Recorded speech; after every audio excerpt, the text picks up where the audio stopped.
Good morning, everyone.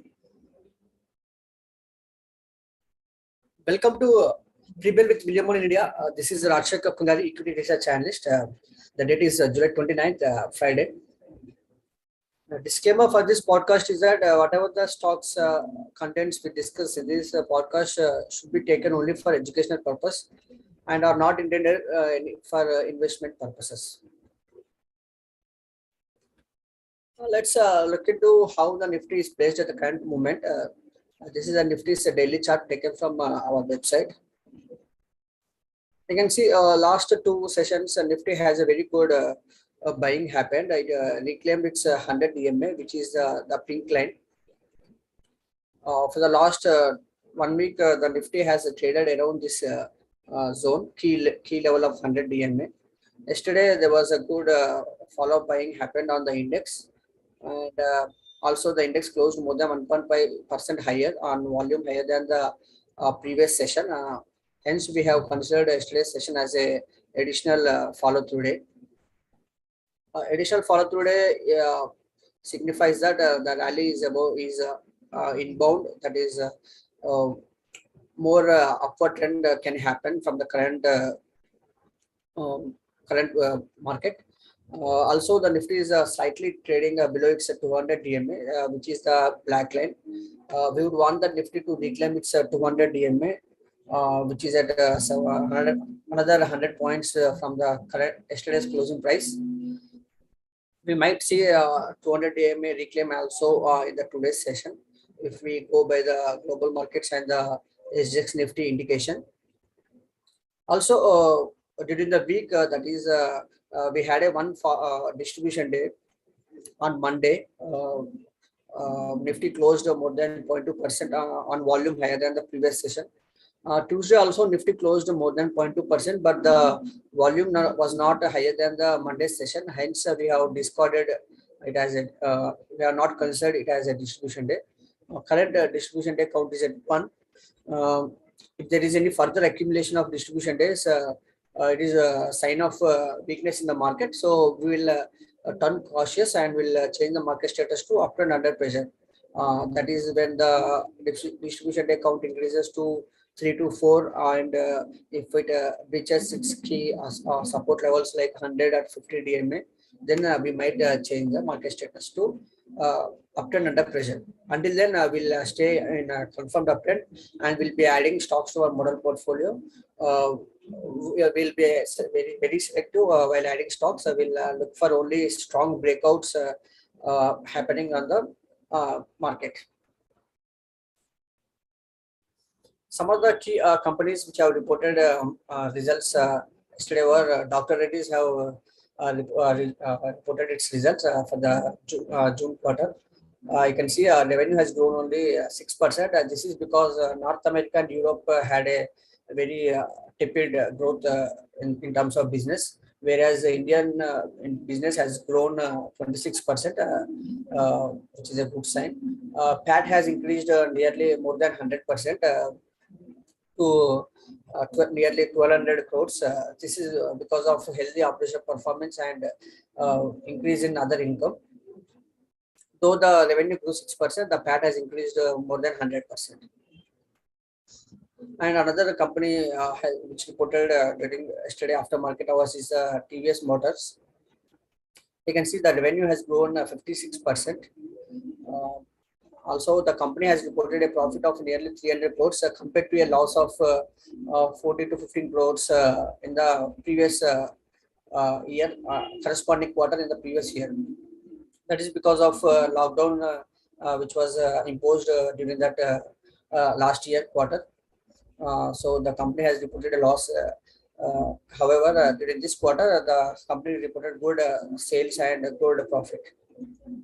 The board has also approved raising of funds up to 125 crores by issuing non-convertible debentures on a private placement basis.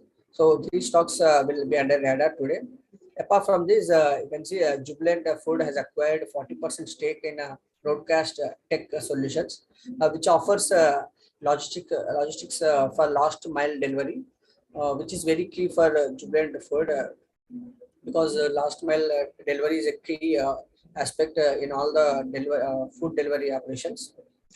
This is the acquisition cost was nearly 15 crores. Another stock which was in the news yesterday was Bajaj Finserv has reported good set of numbers. That is, PAT has increased to nearly 60% to 130 crores. Apart from this, the board has also approved 1:1 bonus and 1:5 stock split. So for one share, you will get another additional bonus share, and those two shares will be split into 10 shares. So there will be a reduction in the price of the share. However, the overall holdings will be remain same for the investor. After this news, the stock rallied nearly 10%. Also, its other company Bajaj Finance have also rallied 10%. Yesterday, FIS, that is foreign institutional investors, have bought 1,300 crores of equities in India. Also, the domestic investors have also bought 600 crores. FIs have been net sellers in the Indian market for the last 1 year. They have turned net buyers today, yesterday. We hope to see the similar trend in the coming sessions as well.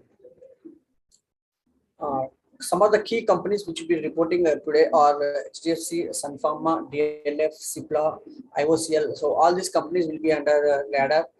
We might see some volatile action happening in these stocks. So if you are holding any of these stocks in your portfolio, please be watchful and stay cautious during the market hours. Talking about the global markets, US GDP has come up for its second quarter. It has shrank 0.9%. This is the second consecutive quarter of decline in the GDP. So technically, US market is recession. This is just by definition they are in recession, but the other macroeconomic factors are looking good. Apart from the higher inflation, other macroeconomic indicators are not so bad. You can see the market reaction as well. Dow Jones was up 1%. All the other major indices in the US were up more than 1%. So this should be taken as a more cautious sign. Other key news was German inflation came in at 8.5%. This is mostly because of higher energy prices. Europe has sanctioned Russian energy supplies. So most of the Europe is tackling with higher energy prices. So we might see this inflation to be the higher end in the coming quarters as well. Talking about Asian markets, they're also trading on the higher zone, taking cues from the US market. You can see Shanghai is flat, Nikkei and Kospi up around 0.4 to 0.8%.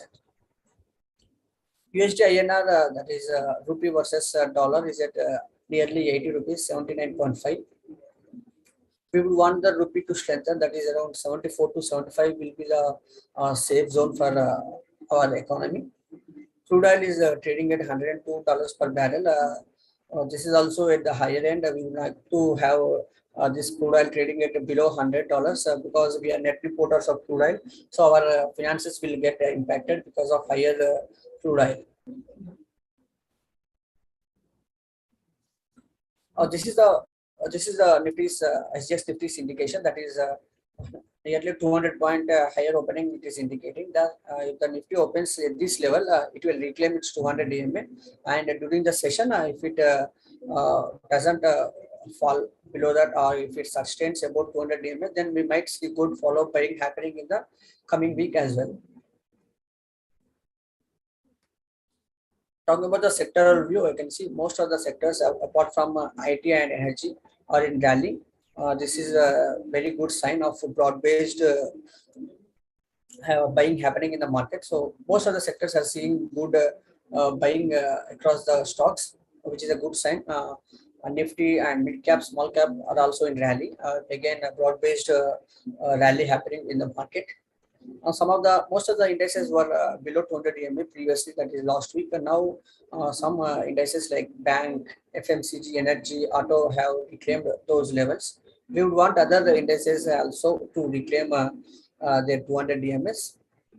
Only IT is trading below its 250 DMA.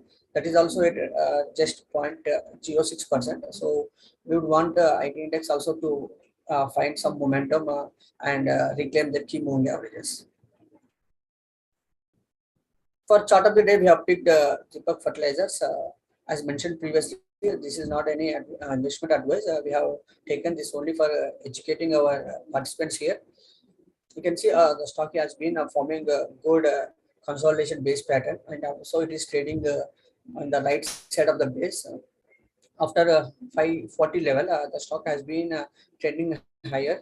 Also on the on the low days, the volume has been on the lower side. That is on the pink candles. You can see the volume was pretty much clear the average volume. That is a good sign. And on the blue days, some of the sessions we had good buying happened. Some institutions have also taken their positions. Also, number of funds, other indication that we look for is that institutional sponsorship for the stock has been increasing. You can see in June 2021, it was at 53, that is number of funds. Now it has increased significantly to 150 by the end of March quarter. Other key ratings like EPS of 94 indicating good, fundamentally strong company. There is no two ways about it. And technical parameters like RS strength of 83, A by D rating of A minus are also good indicators. They are ranking very good.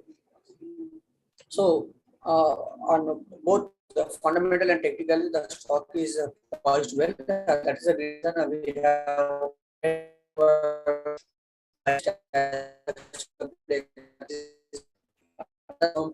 move in my portfolio. And the volume should also be on the higher side when we are adding stock to our model portfolio. Thanks for joining people. Have a good trading session, and catch you back at today's after hours at 4:30.